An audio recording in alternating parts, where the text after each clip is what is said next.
Hey y'all, welcome back to Chasing Dreams Homestead. Good morning, beautiful. Good morning. Y'all, yesterday was a long day. It was a lot of fun though, wasn't it? Yeah. What did we do? We did a Halloween photo shoot. Who'd we do it with? We did it with Amber, Garling, and Megan. And Chris. And Chris was there too. You forgot about Chris? No, I didn't really forget about him. But... You can't forget about Chris. He's huge. No, the guy's big. Y'all, it was a ton of fun. We did this last year with her friend Miranda, and it was a lot of fun. Mm-hmm. And we made a big old group to do it this year. And last minute, a lot of folks had to back out. With the weather, with the rain, we were like, oh man, nobody's going to want to do it. But Amber and Megan pulled through, and we had a lot of fun. I almost didn't want to do it in the rain. I'll post some of the pictures at the very end of the video so y'all can see them. It was a lot of fun. I can't wait to see the finished product when Amber gets done editing them all. It's going to be cool. I'm excited. Yeah. We got wet. We got rained on. Mm-hmm. But we had a lot of fun. We walked in the river. Yeah, I did. Our boots got wet. Mm-hmm. Megan, I think, was drenched from head to toe by the time this photo shoot was done. Yeah, but Megan got under the waterfall and all kinds of stuff, so yeah. It was, man, we laughed a lot. we had a really good time. We had a really good time, and then we went to lunch and had more good time. Yeah. At lunch, chatting, and so it was a long day, but it was a really fun day. It was. So, something Mama Dreams and I were talking about. This coffee chat's going to kind of just be a little bit everywhere. Bouncy. But something we were talking about is the impending port shutdowns from the strikes at the ports. We don't really go into politics on here, so we're not going to get into all that. But it doesn't seem like the government's really doing anything to help with that strike not happening. So, just what are some things that you guys have thought of doing to just be prepared? And not only that port shutdown, but all the flooding in Appalachia, Asheville, all the way to East Tennessee. You've got North Carolina, Tennessee, parts of South Carolina, Florida. So all around the country, we're having these these large-scale disasters, natural disasters. And some folks are stranded. They're cut off from the world. Yeah. So what are things that you guys do to be prepared for that?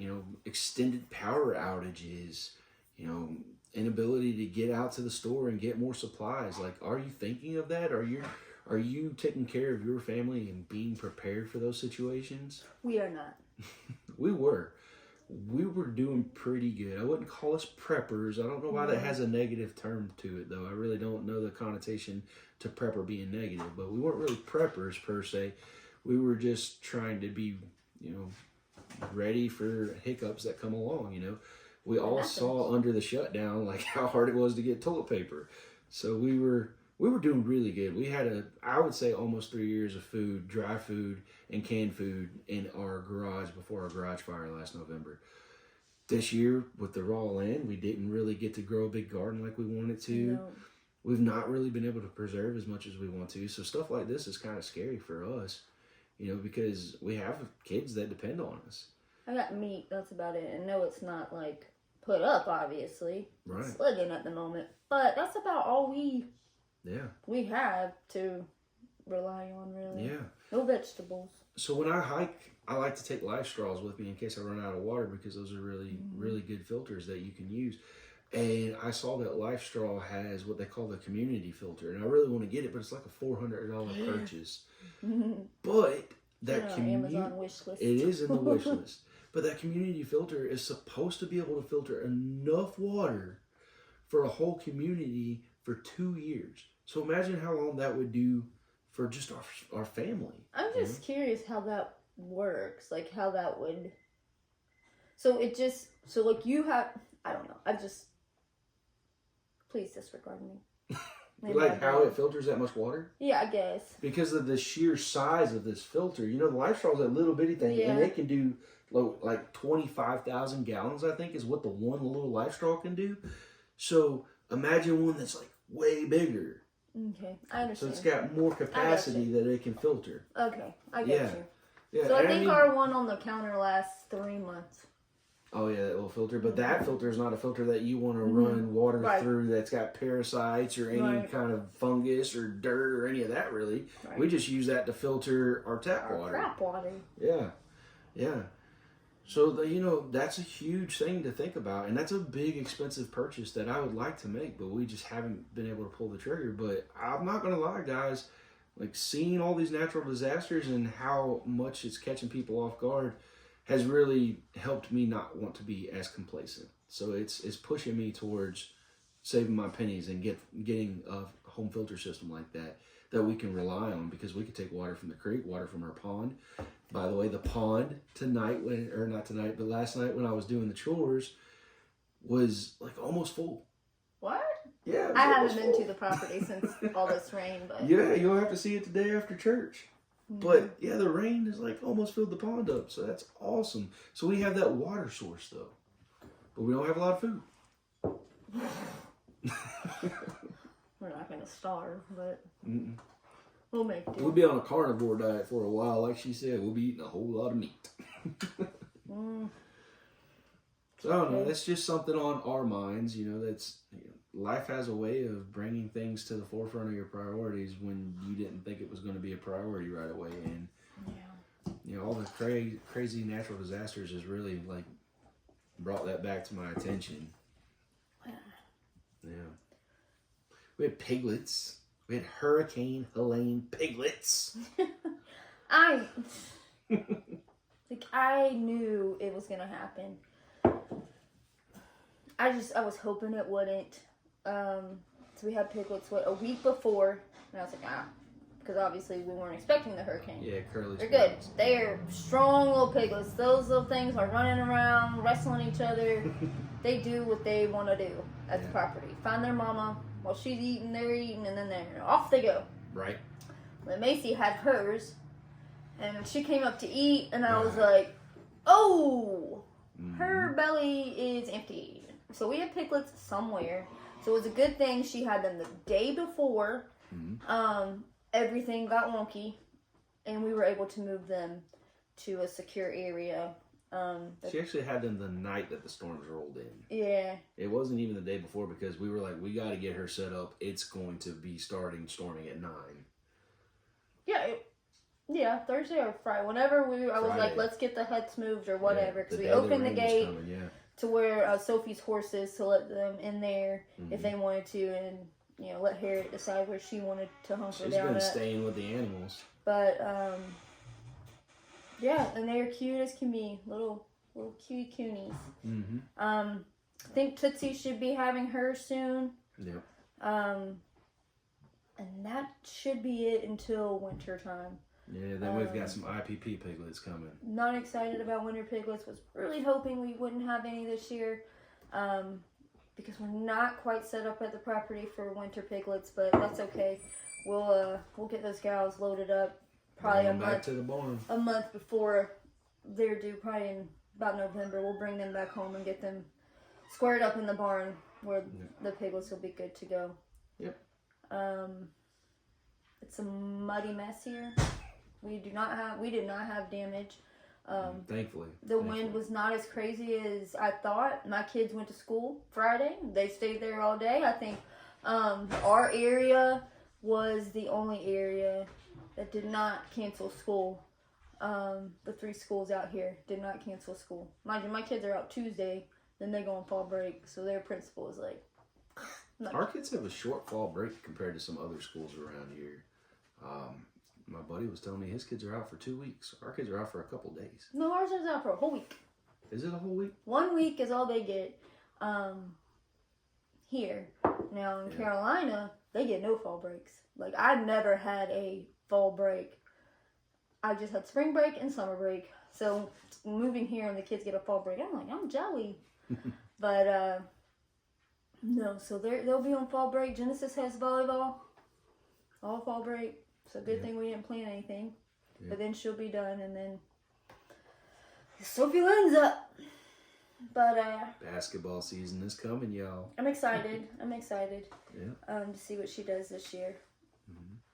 She's grown up a lot, so. Yeah. Be interesting. Just circling back, that photo shoot, guys. If you want to be part of one in the future, let us know. We were also talking about like different themes. Holiday themes. Yeah, or just we've themes only in ever did general. like the Halloween like spooky dress up ones, which are a blast. But when we were talking to Amber and Megan and Chris, we were like, I love this Christmas. was fun. There's lots of laughs. We can do another one. I love Christmas. So if that's something you're interested in, let us know. We'd love to have you join. Mm-hmm. Yeah. I mean, Chase has pretty much every costume for every season. He's got the Easter Bunny. He's got Santa, the Grinch. Yep. He's got a turkey suit. Oh yeah, I remember that. Yep. You have the little Halloween blow-up one. Yeah. Yep. Mm-hmm. The turkey will be really great for when we have grandkids, I think. If it makes it that long. Just sure. It's like a $10 China blow up turkey. Take care of it. October 1st is Tuesday, so all my stuff is coming out. Yeah, she's excited. I've only took out just a little bit of stuff, so I'm super excited about that stuff. And then, of course, it's Christmas for me. I get 2 months of Christmas. Haters gonna hate, but I love Christmas, and I want to see it longer than 25 days. Yeah, it's a lot of work putting stuff up for only 25 days, so I agree. So I enjoy it. Yeah. A This was like a Christmas tree that we bought last year. It's cherry blossom. Mm-hmm. And I just enjoy great. it so much we've kept it up year round. Yeah. Yeah. It's just a light in here. Yeah. Maybe this room will get done this winter. That's the plan. Fingers crossed, guys. That's the plan. We did have to cancel the barn build. Yeah. It was unfortunate. Again, adulting. Yeah. Transmission and vehicle. But it will be our third vehicle that a transmission has gone in. And it just luck. Luck of the draw is all it really is. I mean, I will say we got really blessed, y'all. We really did.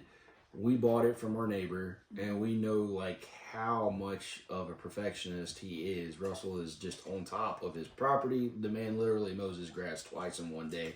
Yeah. If there's anything wrong with his vehicles, he always gets them serviced. Mm-hmm. So it had a lot of miles on it, but we knew how well he took care of things. So we bought it from him, and we literally got to make the trip to Lanesville Heritage Days and back. The next, 2 days after that, we were going to go to the store because the girls are just, antsy to riding anything new to us. Yeah. And she put it in reverse. I put it in reverse, and it didn't go anywhere. And I was like, is it not actually in gear? Did I do something wrong? And then it's right in front of the garage. So I was like, let me put it in drive. And I got a little scared. It wouldn't go in drive. It wouldn't go in reverse. Chase checked everything under it to make sure that it wasn't the gear shifter or anything. And took it up to the shop and got towed and womp womp. Yeah, Russell and I tried to troubleshoot. We checked to make sure the shifting linkage was still intact. Nothing had happened to the actual cable itself. Everything on the exterior of the transmission worked, but a pump in another part inside the transmission failed and caused catastrophic failure of the whole thing. But anyhow, so Russell said, man, I feel really bad. I'm not going to stick you guys like that. I'm not going to do you that way, especially anybody, but let alone a good neighbor. So Russell actually paid the shop for the transmission. They had to get a transmission in. But we have to pay because we said, well, we're not asking you to pay for everything. That's not fair to you either. So we're paying for all the fluids and the labor. So it's still a really hefty chunk. But it would have been way worse if Russell hadn't stepped up and been like, I'm going to make sure you guys have a good running vehicle. So we were really thankful to Russell for doing that, though, because Mama Dreams was getting a new dryer, but not now. Yeah. Some people would be like, hey, dude, you took it out the driveway. You're SOL, but... Yeah. Only one person has said that, and he doesn't count. I've dealt with some people. Remember that Ford truck I bought that I had to work, all kinds of overtime? He was a scammer. He popped smoke when Chase went back. He was gone. We had just got together. We needed a truck, and a guy around the corner had a 76 Ford, and he wanted $1,200, and we didn't have $2. So I worked, a lot of overtime, did some side hustling, gave the guy some money, and I was like, I'll be back in 2 weeks with the rest. Gave him the rest, and he was like, listen, man, when you're driving home, it needs a new brake caliper. He was like, it's going to pull to the left when you hit the brakes. I was like, all right, well, home ain't that far. I'll just go real slow. Sure enough, you hit the brakes, it pulls to the left. So I was like, all right, I'm going to go to the parts store, get a caliper, put a new caliper on it. I go taking stuff off, the whole frame's cracked. And he knew it. He knew it. I got to go back to his house. He knew. And the lady was like, oh, he left. He went to North Dakota or South Dakota to work on the pipeline. I was like, I literally just gave him the money a day ago. He popped smoke. So people do you like that. You got to be careful. So it's not just one guy. If you're watching this, you know who you were. Yeah, Paul. He doesn't watch our videos, so he won't even mind it. Yeah. Loser. But, yeah, so just, more adulting, and that's okay. Yeah. It just is pushed off. Yeah, we're going to try it in the spring, early spring, before everybody needs to be doing their gardens and stuff, because we don't want to interfere with you guys doing your things that you need to do at your property if you want to come out and hang out that day. Yeah. So, that works. Yep. Because we have a lot anyway. It seems like our to-do list is longer than our days are. Yeah. Our bottle caps are doing great. We've not given you guys an update on those. They are so rotten. So rotten. We'll have to shoot you guys a video sometime this week when the rain They stops. step on my feet every time I go in there because they're trying to hurry up and get to their bucket and circling me. I mean, I guess we should call them bucket calves because they're not bottle. Yeah, we've not bottle fed them. We just feed them their milk in a Bake bucket. it and dump it. It's the best. It really literally takes 5 minutes Yeah. of my time, and it's so much better. Because if we have to go somewhere, we make it, dump it, and we can scoot. Which, I mean, bottle feeding doesn't really take that long either, but they'll try to knock your arm off. If Yeah. you ever bottle fed a calf and you held that bottle for they them, are them strong. dudes will be like shoving their head all hard. And they do that to your leg sometimes, but they're big boys. They are. They know who we are. They know where to go. And don't let you be late. They'll holler at you. They do. They're very vocal. But they're doing great. Betty's doing great. Yep. My mini micro cow, she is rotten as well. She just eats. That's all she does. Yeah. I can pet her head. I can pet her body. She does look at me like, what do you want? All the time. But she's my baby. I take care of her. Yeah. All our animals are doing great. Animal wise, at this moment. Or bad livestock owners, though, y'all. We have not gotten our hay yet for winter. Gosh. That's something, as soon as this rain stops, probably next week, I'm going to have to go ahead and go get the hay for the winter. Because the closer you get to winter, y'all, the harder it is to find the hay. We got to get on it. I was thinking about that during chores last night. I was like, oh, man, we need hay because the cows are already out of that bale we brought them. They are munchers. Yeah. It's kind of sad to be having to feed hay this time of year, but that land wasn't really being worked or used, so it was overgrown with stuff that's not nutritious to them. So we're letting them soften up that pasture, poo that pasture up, manure it up for us, and then I'm going to pull them off of it and seed it and keep them in as best as I can dry lot through the winter. I was like... Yeah, I know they're going to make mud. I know they're going to make mud. Yeah, so... That's what happens when we jump the gun. Went head first into cows, but honestly, I wouldn't trade my cows for anything. Yeah, no. Like, even if their purposes weren't to be eaten at some point, but... We like beef. They're going to get ate. I mean, some of them will get ate, not all of them. But I wouldn't trade them. Like, I don't know. They're a lot... I almost would choose. I'd choose them over my coonies, and I love my coonies. I love Gus. Like, I love Gus so much. That's her bull. If you haven't seen the videos, that's I her love Highland bull, and he lets her pet him, and he's like a big I can giant brush puppy. him, and he likes treats out of my hand. Yeah. He's my baby. Yeah. But things are good here. Yeah. We're moving forward. Mm-hmm. Day by day. It's getting close to the end of the year, so this is the most stressful. This is when we get lots of birthdays, plus the holidays. Mm-hmm. So, there's a big birthday this year, at the end of the year. Mm. So, we have a lot going on. Yeah. Like everybody else. But y'all, we're going to have to wrap this up, get this thing uploaded, because we got to head to church this morning. It's Friends and Family Day after church. We plan to eat around 11:30, so... Hey, if you ain't got nothing to do, come on out to the spring. Yes. Yeah, Big Spring Church of Christ, and we'd love to have you out there with us. It's just a little small country church, and honestly, it's really doing well though. A lot of small country churches are kind of dying out, but we usually have about 85 to 120 every Sunday. So that's pretty good for a little bitty church. What do you consider Larry? Larry? Pastor, preacher? I Yeah, never know. Pastor Larry. But anywho, we have a great church family, and we have Larry. We have Larry. We love Larry.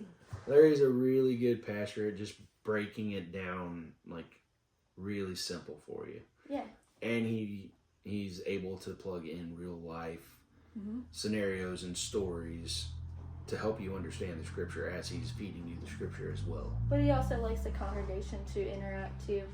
Like, we don't always. We're quiet sometimes. More than he wants us to be, but he does like us to He's a interact. very lively older fella. The kids love going to. So that's also really good. Even at my kids' age, 13, 14, 17. Church sometimes can be pulling teeth, but they really like going. So, alrighty, dear. I gotta get ready. I know. Anyhow, y'all, we hope you have a great Sunday. And as always, till next time. Keep dreaming.